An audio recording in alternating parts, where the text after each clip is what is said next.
Hello, you guys. I have not been on YouTube for a few days making videos, and I'm surprised to see my video about my single life in the past 10 years had 3,400 views. I'll pin it right there. That is a lot of views for my channel. I'm just a small channel where I share my life, and I guess my experience is really triggering to a lot of people. I don't know why it's so triggering to people when I talk about everything that I did, all the places I went to try to meet a man that I could date. A lot of men are feeling very insulted. I guess that they're projecting onto me their frustrations with women, that they're projecting onto me some of their own pain. I am just going to let these comments be. I am currently not going through all the comments like I was, so I'm taking a break from reading the comments and just letting people write whatever they want, you know?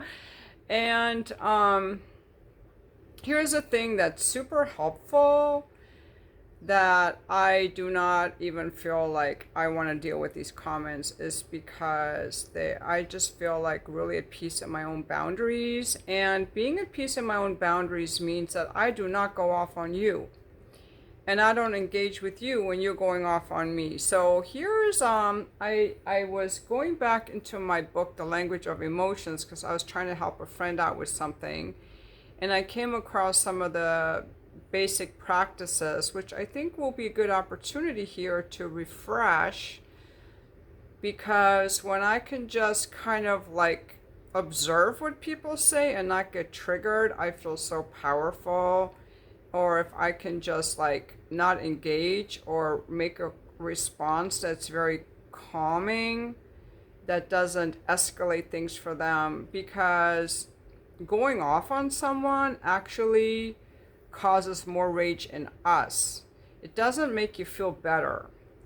It can either cause more rage in ourselves, or here's the big danger, guys. Going off on people whenever we feel annoyed actually creates grooves in our brain to where we always go off on people when we're annoyed. Like our brain just starts making a habit of it, and that is not a good way to be. Before I go into the emotions thing, all of these wars that we're entering in has made me really aware of, why are we in these wars? Why are we hating other countries? Why do the people in other countries hate each other and want to fight each other? And where's their hate in my own life? Why are people hating each other? Can we just have a little more kindness for each other? And that kindness is something that starts with the individual, that we have to be kind to each other. As far as that video I made, there was nothing, I was not rude to any men at all on these dates. I just decided I wasn't interested in them, or there was no one actually in those. It wasn't that the men were I didn't say they were inferior or they were fat or stupid. I didn't say any of that. I just said I didn't meet anyone. They were not there. They were not there, or some of them were just kind of boring. And as an entrepreneur, I like men who are interesting. Most of the videos I watch on YouTube are actually men talking. They're interesting. So, but let's figure out why do people need someone to hate, and what happens when we just go off on people. It's really a lack of being comfortable with oneself and projecting one's own stuff onto other people. So here I'm going to grab the book, The Language of Emotions. But again, to do this kind of stuff requires people wanting to improve themselves, because it takes effort and intention, and not everyone is going to want to do this. So a lot of people think that emotions are really bad, or that we have either only good emotions or bad emotions, okay? So we've all been taught that emotions are either good or bad, positive or negative. But these are really just attempts at social control, because emotions are crucial to our survival as human beings. I think people are so afraid of emotions because they don't know how to handle them. They become overcome by an emotion and they don't know how to get out of it, or they've been exposed to the very hostile emotions of other people, which are really unbridled rage attacks or disrespectful behavior and boundary violating behavior that doesn't have to do with emotions. Emotions give us information and help us through life. All of the emotions have a purpose. They're not the enemy, but they've become demonized. So, without access to our emotional selves, we grow like trees in the wrong direction, becoming tall but not strong, and old but not mature. So for most of us, our emotional awareness goes underground in childhood, and we turn towards every other kind of development: physical, scholastic, artistic, financial, intellectual, religious, spiritual, or athletic. We become functional and knowledgeable in every area but one. Because we turn away from our emotions by the time we're 5, our understanding of them tends to stay at the level of a 5-year-old. We don't grow up as emotive people. We grow up as people who learn not to emote. Or in the case of the guys in the comments, to just vomit out their rage in the most unproductive, dissocialized ways. By the way, I would never date a guy like some of the guys in the comments who go off on some woman on a YouTube video. Like, those guys are like automatically out. But I don't even know if those were the guys that I saw, of the few guys that I did see. So emotions can be improperly expressed or repressed. So here's the problem. This is for the guys in the comments. Like, all upset with me and hating on me. Learn how to channel your emotions, okay? Like, let's say right now you're watching this, you're very mad at me. Like, why? What are you going to do with that? You're just going to tell me that I'm some old prude cat lady? Or are you going to make a boundary for yourself and have some self-respect in how you handle yourself? Because with anger lets us know when a boundary has been violated, and shame lets us know when we have violated someone else's boundary. And some people don't seem to have any shame about their behavior, I guess. But anyway, let's go on. When we express our emotions without a great deal of awareness, we hand them over to the outside world where we hope they'll be noticed and transformed. It's not always the best way to work with our emotions, okay? So, emotional expression, like if you're upset and you need someone to talk to, that's not always healthy either, because then you're dependent upon external action, books, friends, family, or therapists for emotional relief. There's no freedom in that. If these external supports are not available to us, we might not be able to work with our feelings because our emotional skills will depend on things or people outside of ourselves. Many of us have encountered this difficulty when we're overtaken by anger and depression and don't have anyone to talk to. This is an area where I'm fine, actually. The other choice in this either-or system of emotional management is to repress our emotions. Okay, that, without knowing what these emotions are for, we're handing them off to the inner world, where we hope they'll disappear. Disappear, I'm just going to stuff this down. Disappear, transform themselves, or maybe come up again at a better time, wherever that might be. Repression is the only internal emotional management skill most of us have. But the problem with repression is that the inner world is where emotions come from. So shoving them back where they came from without consciously working with them creates an unpleasant short circuit in the psyche. Now, expressing our emotions is somewhat better than repressing them. At least it allows some honesty in our lives. If we're out there crying or raging or whatever, at least we're letting our emotions flow. However, if our emotions are very strong, expressing them can create both interior and exterior turmoil. Turmoil. Exterior turmoil comes about when we pour our strong emotions all over some unfortunate soul and try to make them responsible for our moods. We'll say, you made me so angry, you made me cry. Then we're just powerless marionettes jerking and dancing in reaction to the situations and people around us. Interior turmoil arises when we realize that we may have hurt, degraded, or frightened someone with our many outbursts. Some neurological and psychological research suggests that constantly expressing strong emotions tends to wear a groove into your brain. For instance, if you let loose with rage every time you're angry, your brain may begin to learn how to rage.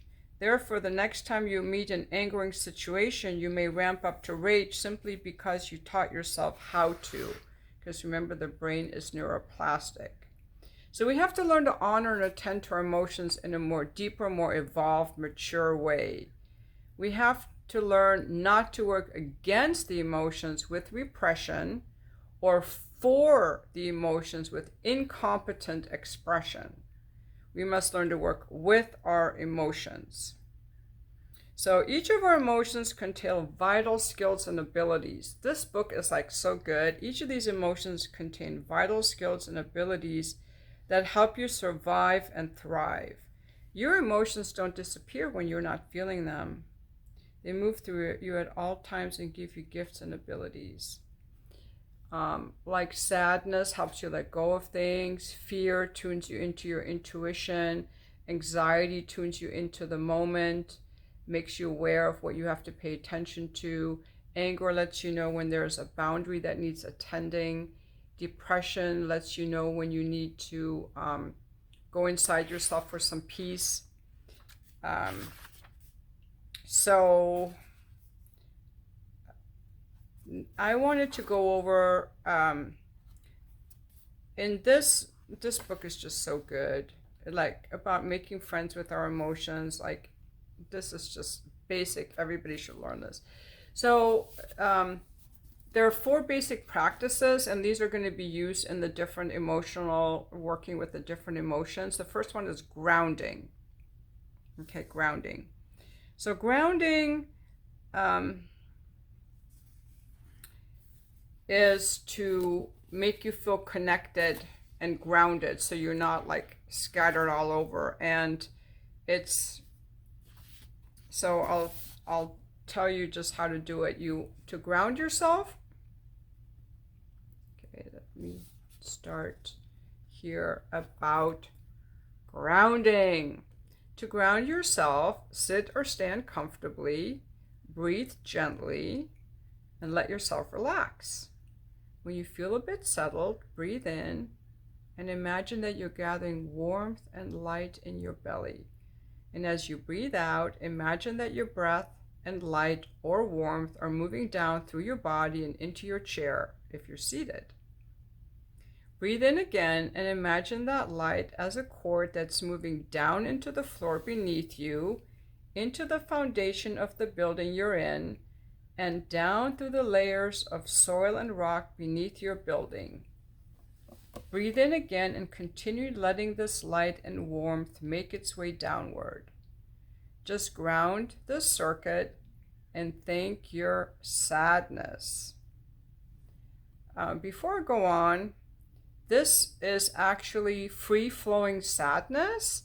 It helps you connect with your body as you release tension. It's called free-flowing sadness. It releases tension. That's why she's calling it thank your sadness. So when you breathe in, you bring this warmth and light into your belly. And as you breathe out, imagine it moving down through your body. And as you keep breathing in and out, just imagine this light cord going down into the center of the earth. So you can keep reading that in this book. So you can also imagine this is imagery. Emotions are imagery. They're not mental thoughts. As you're walking along, you can imagine that there's like a wheel that's moving with you, and it's keeping you connected to the earth. It's grounding. It's a grounding exercise.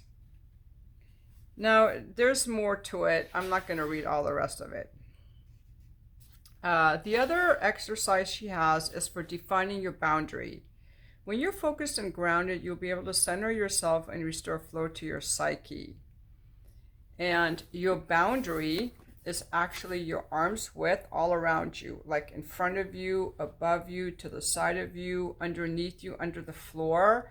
So it's also called your personal space. You can call it an aura. You can call it a proprioceptive territory. It's just an imaginary space around you, an oval shaped around you that's like 3 feet out to each side, like this oval. So just imagine this boundary now around you. And then you're going to close your eyes and imagine that this oval bubble, which is around and above you and even underneath the floor, is now lit up in a bright neon color. Choose a very bright and lively color. That's all you need. That's your boundary. Feel yourself standing inside this oval bubble as if you're a yolk standing firmly inside the protective eggshell of your own boundary. As you sense your boundary around yourself, check in with your calm focus if you can. Ask yourself, do I claim this much room in the world? As you connect with your brightly lit boundary, ask yourself if it's normal to feel completely in charge of this area around your body. For most of us, the answer is absolutely not. For most of us, our personal boundaries just our skin. We don't live in a distinct and self-defined people have enough room to live and breathe fully. Now, don't worry if you can't feel this yet. This is just a beginning exercise, is to make you aware of your boundary. And now, when you do that, as you're breathing in and out, as you're inhaling, imagine your boundary kind of expanding with your inhale and contracting back with your exhale. Like it's a living, breathing boundary. And this is like really good to feeling like at home in yourself, to feeling really safe in yourself. Now thank the emotions that helped you create your personal boundary. Thank your free-flowing anger and shame. Anger helps you observe and respond to boundary violations that come from the exterior world, and shame helps you observe and avoid boundary violations that come from you. Anger and shame help you protect your boundary and the boundaries of others. Defining your boundary helps you avoid enmeshing with people and breaking their boundaries. So that when I have good boundaries, is that I can experience other people as themselves instead of needing to control or change them.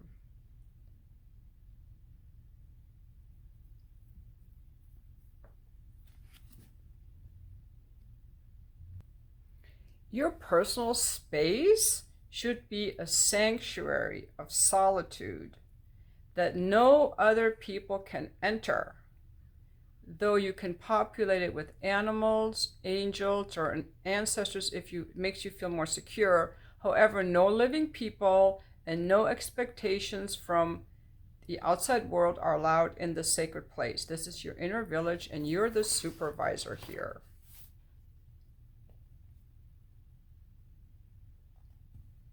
Now, the third practice is burning contracts.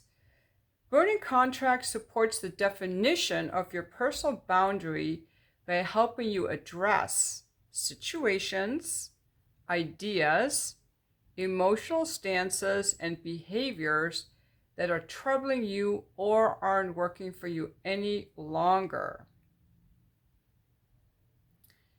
So here's an example of burning contract. To burn a contract with an idea, a behavior, an attitude, situation, or relationship, begin by focusing and grounding yourself. Illuminate your boundary with a very bright color if you can, and breathe normally. Imagine unrolling a large piece of blank parchment paper right in front of you as if it were a screen or a chalkboard. If you can't visualize, use your hands to unroll this imaginary parchment. It should have a calming feeling to it. It shouldn't be bright or jazzy, just a gentle color. Keep this roll of parchment inside your personal boundary for now. And now with your parchment in front of you, you can project, envision, write, speak, or think your distress onto it. You can project your emotional expectations, how you're supposed to feel and express yourself, onto the parchment. Or you can project your intellectual stances, how you're supposed to think, what you're supposed to think, how you're supposed to be intelligent. You can project physical rules, how your body is supposed to look and perform for others. You can project spiritual expectations, how you're supposed to meditate, pray, or behave. You can also project entire situations onto this parchment, or entire relationships, or how you relate to other people. So when you can get these behaviors, relationships, or ideas out in front of you, you can begin to individuate from them. In this sacred space, you can see yourself not as a hapless bystander in your own life, but as an upright individual who decides to act, relate, or behave in certain ways. Now, as these behaviors, beliefs, and postures move out in front of you, you may feel emotions arising up inside of you. This is fantastic. Intensify your grounding if you need to, brighten your boundary, and welcome your emotions. If you feel angry, throw these ideas onto your parchment, or imagine a color you associate with your anger and put it there. So if you feel grief, lay these ideas on your parchment slowly and mournfully. If you start to feel depressed, darken the images in your parchment. Remember that you're focused, grounded, and safely protected inside this sacred space of your personal boundary. You don't have to repress, distract, avoid, or dissociate here. If your first parchment becomes full, move it aside, create a fresh one. Keep working through the situation until you feel some sense of completion. When you feel done for now and your parchment is full of words, images, feelings, or sounds, please roll it up with your imagination or with your hands. This parchment embodies the contract you forged with this behavior, belief, attitude, or relationship. Roll this contract tightly so the material inside cannot be seen or heard any longer, so it immediately becomes less powerful. Tie your contract with an imaginary cord if that feels tight. Grasp your rolled up contract and imagine tossing it outside of your boundary and away from you. When it lands, imagine burning it up with whatever emotional energy feels right. You can blast it with rage, strike it with panic, engulf it with sadness or depression. Your emotions will provide the exact intensity you need to destroy the contract and set yourself free. When the contract is burned to a crisp, refocus yourself, check your grounding, and brighten your personal boundary once again. Burning contracts is the central practice of the emotional channeling process. It allows you to move energy and information from one place to another while you bring your behaviors, attitudes, and stances into your conscious awareness. Instead of haphazardly expressing your emotions at the outer world, or haphazardly repressing them back into your inner world, this process helps you channel and work with each of your emotions and behaviors. Your grounding skills allow you to stay focused and integrated even as strong emotions flow through you.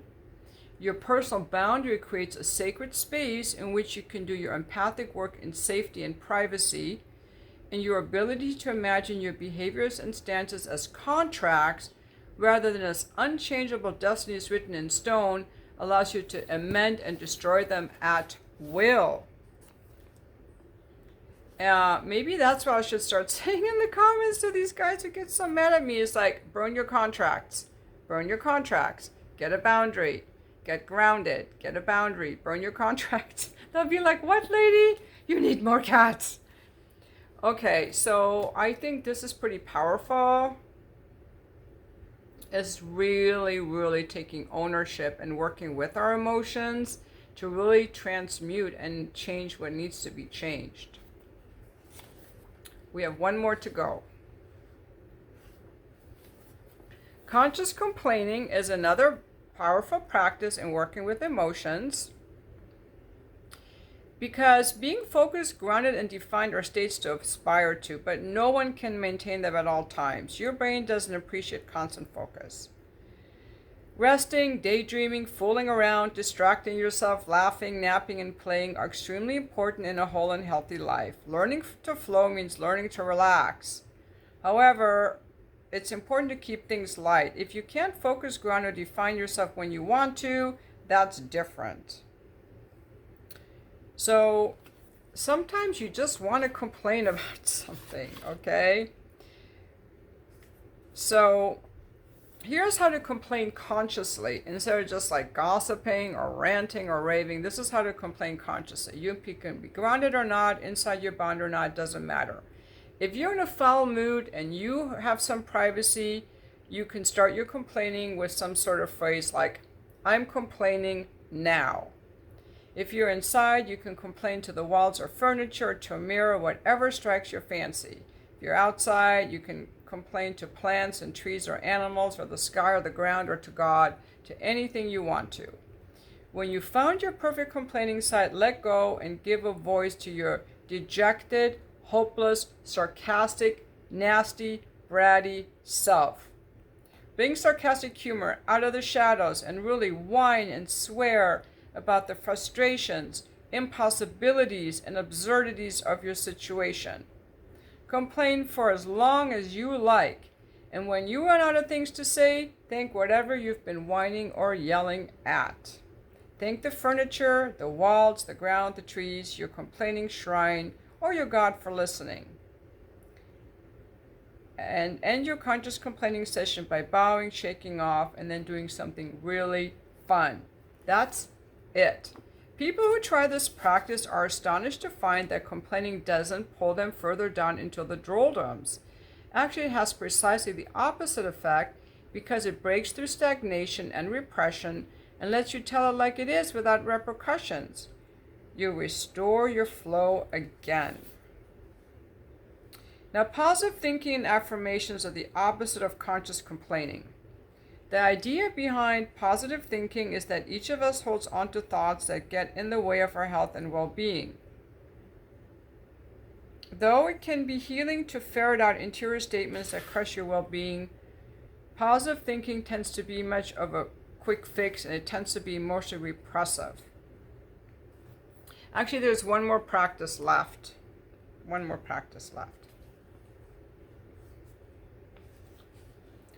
Our fifth and final empathic mindfulness practice is called rejuvenation.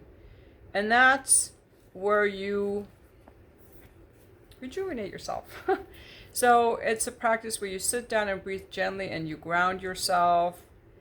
And now in your personal space between your body and the edge of your boundary, I'd like you to imagine your favorite place in the world at your favorite time of day. And this is an interior exercise. As you sense your gorgeous nature scene around you, breathe some of it into your body in the way you do when you're actually there. Take a breath and imagine breathing this peaceful, beautiful place into your body. Imagine embodying the way you feel when you're in your favorite place. Breathe this feeling into your chest and up into your neck, your face, and your head as you exhale. Breathe it into your chest and your arms and your hands, and breathe it down into your belly as you exhale again. Fill yourself with this feeling of peace and beauty. When you feel full, let your body, your emotions, and your focus soften and relax. You can stay there as long as you like. To complete this practice, bend over and touch the floor with both of your hands and let your head hang down. Just relax, you're done. So these are the 5 rejuvenation these are the 5 empathic mindfulness practices. It's in the chapter Building Your Raft.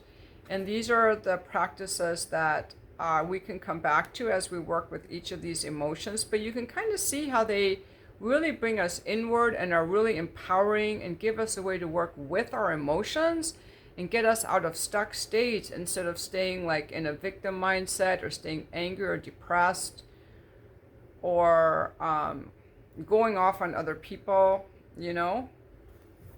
So I really like this book. Again, it's called The Language of Emotions. And I just really wanted to talk about this book today. And thank you so much for watching my video.